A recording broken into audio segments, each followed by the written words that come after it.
Uma perguntinha aqui do chat. Fala, Focas. O Juliano M. Nunes está perguntando como funciona essa aceleração. É um puxa, é um empurra, é magnético? Como se acelera uma partícula exatamente? Legal. Colocar nessa pergunta também. No antigo, ele tinha um pequeno círculo antes de ir pro grande. Esse também tem? O booster, ou Tinha um pré-acelerador. boosterzinho. Esse também tem? Esse também tem, mas é uma tecnologia diferente. O booster aqui, ele fica junto do acelerador grande. Então, na verdade, eles têm praticamente o mesmo tamanho. Tá, mas vamos lá, explica pra gente, do comecinho ali. O começo, você gera os elétrons da maneira mais simples possível. As antigas lâmpadas de filamento, lâmpada incandescente, toda vez que você aquece um filamento de tungstênio, por exemplo... Essas aqui, ó. Essas aqui não são LED. Boa. Toda vez que você aquece um filamento, você desprende os elétrons daquele material e você gera o que a gente chama de plasma. Essa é a primeira etapa da geração dos elétrons. Então você gera por um filamento um plasma e a primeira etapa é você arrancar os elétrons desse plasma com um campo elétrico muito intenso. Então você põe um campo elétrico muito intenso, de alguns milhares de volts, e isso puxa os elétrons para dentro do acelerador. Essa lâmpada ela fica acesa de maneira constante ou não? Ou é um pulso. É um pulso, tá. Então você arranca os elétrons e injeta no acelerador. O acelerador, ele é feito, a primeira etapa é chamado de LINAC, ou Linear Accelerator, acelerador linear, porque ele é uma linha reta. Aqui a gente não consegue ver porque está dentro do túnel, mas então geralmente fica no subsolo, né? O VX ficava no subsolo, aqui fica no mesmo nível do acelerador. É tudo diferente, a tecnologia é toda diferente. O acelerador linear, ele é feito de várias cavidades de radiofrequência. Uma cavidade de radiofrequência é basicamente uma esfera especial, feita de um material condutor, onde dentro da cavidade você injeta micro-ondas, igual micro-ondas de um forno de micro-ondas. Então você injeta uma onda eletromagnética que ela fica aprisionada dentro da cavidade de radiofrequência. Quando o elétron entra nessa cavidade de radiofrequência, se ele pegar na crista da onda, ele vai ser empurrado pela onda. Então ele surfa na onda. E isso é o que acontece dentro da cavidade. E o acelerador linear é feito de diversas cavidades em sequência. De maneira que em cada uma ele vai ganhando um pequeno kick, um pequeno impulso. E isso faz com que ele ganhe uma grande velocidade. E por enquanto ele está numa retona, né? Ele está numa retona. Depois ele entra no acelerador principal, que é o acelerador, ele entra no booster, que é o pré-acelerador. No booster, ele vai ficar circulando e cada volta que ele dá, ele vai passar por uma nova cavidade de radiofrequência e ganhar o impulso de uma onda. Ele vai girando e ganhando velocidade. Vai ganhando velocidade. Quando ele está na velocidade final, ele é inserido no anel de armazenamento, que é o anel grandão, esse anel que está aqui em volta, e nesse anel ele vai ficar rodando ao longo do tempo com o mínimo de perturbação possível.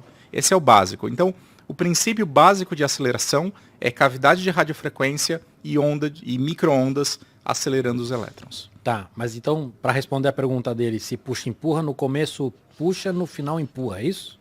Pode ser. No começo você puxa com o campo elétrico, com o campo elétrico e no final você empurra com a onda. Com o ímã. Com a onda de micro-ondas. Tá. Em cada cavidade de radiofrequência. Legal. E você chega na energia de 3 GeV, que são 3 bilhões de elétron-volts. Então você pode ter ideia que é da ordem de 3 bilhões de volts. Quanto tem um raio? Um raio são... Nossa, boa pergunta, eu não sei. Nosso diretor, vamos usar o... Qual é a tensão em um raio? Deixa eu te perguntar uma coisa assim, vamos lá, para os leigos entenderem para que presta isso. Quando você vai ler lá, você vai ler assim, isso serve para nanotecnologia, para ciência de material, para bens culturais como a arte, a arquitetura. Vamos pegar um por um para tentar entender por que presta. Então vamos lá. Ciência de material. Bom, ciência dos materiais tem o objetivo de desenvolver materiais mais eficientes para alguma atividade. Mas vamos lá, o que esse cara me traz de conhecimento que vai me ajudar a desenvolver um material ou descobrir um material ou qualquer coisa nessa linha? Por exemplo, vamos para os grafenos que estão na moda, né? Tá. Então ele permite fazer mapeamentos da densidade eletrônica, ou seja, da distribuição de elétrons no grafeno, o que é essencial para a gente entender as propriedades de condução elétrica. Porque todo mundo tá enxergando os grafenos como os novos condutores de eletricidade do futuro. Né? Então, para isso, a gente precisa entender melhor como que os elétrons andam através do grafeno. E com um Sirius, a gente pode mapear exatamente onde está cada um dos elétrons e entender como que eles podem passear ali por dentro. Esse é um dos materiais. Mas no VX, por exemplo, a gente foi responsável por desenvolver as ligas metálicas das brocas usadas no pré-sal brasileiro. Tá. Também ciência dos materiais. Tá. E aí vamos lá, vamos falar dessa liga metálica. Você fazia uma espécie de raio-x nela para ver se tem fissura, por exemplo. Por exemplo, a gente tem uma máquina especial que permite fazer esforços mecânicos na frente do feixe. Então, ela segura o seu material de interesse, a sua liga metálica, e faz esforços de torção, de esmagamento, de tração e de cisalhamento, de ruptura. E quando ela faz isso, ela tira radiografias do material. Pequenas fotos. Que na verdade são difrações de raio-x, é um tipo diferente de análise, para entender exatamente se você está gerando microfissuras ou deformações das fases ou formação de novas fases para ver a estabilidade dela frente a esses esforços, além de poder aquecer a temperaturas de milhares de graus. Legal. Vou colocar a informação, a voltagem de um raio encontra-se entre 100 milhões e 1 bilhão de volts, e a sua corrente é da ordem de 30 mil amperes. Quanto você falou que tinha lá? Eu vou te fazer outra pergunta enquanto você está mastigando. A gente falou de ciência de material, vamos falar agora de nanotecnologia. Seja para saúde ou para outras coisas. O que dá para tirar do Sirius? Bom, primeiro, o Sirius tem 3 bilhões de volts. Quanto você falou que tinha um raio?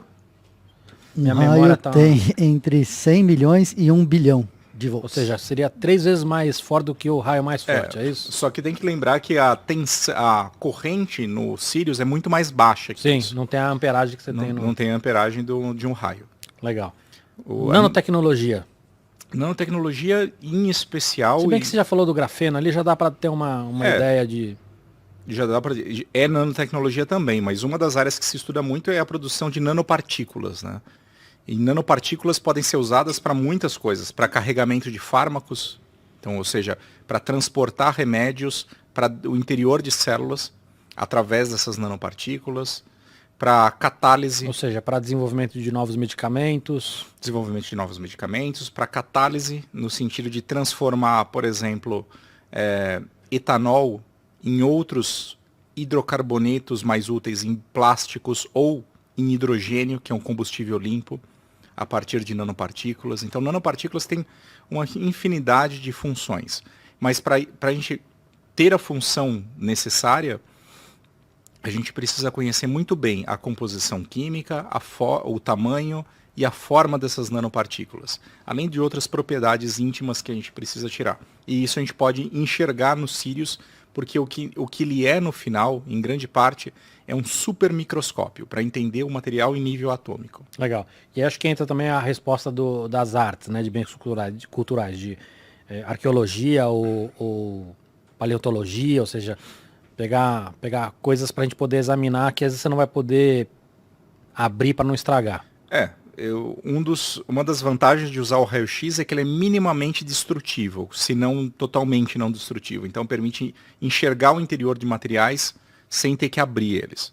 A gente tem um trabalho aqui no Brasil que a gente fez no Synchrotron, em que a gente estudou o interior de um peixe fóssil de 110 milhões de anos, encontrado aqui no Brasil, lá no Araripe, no Ceará, em que a gente queria entender a composição dos órgãos preservados desse peixe. Só que a gente não queria abrir, seccionar, cortar nem nada. Então a gente simplesmente fez uma tomografia tridimensional do peixe no interior da rocha. Então a gente basicamente pegou a rocha, colocou no Synchrotron, fez a tomografia, a imagem tridimensional, e com isso a gente gerou uma imagem composicional do interior do peixe e conseguiu ver os diferentes órgãos que existem ali dentro. Em especial o coração desse peixe. E até hoje esse é o coração mais antigo já descrito no mundo. E foi de um peixe brasileiro. Legal. Feito num síncrotron. Então esse é o tipo de coisa que a gente consegue fazer.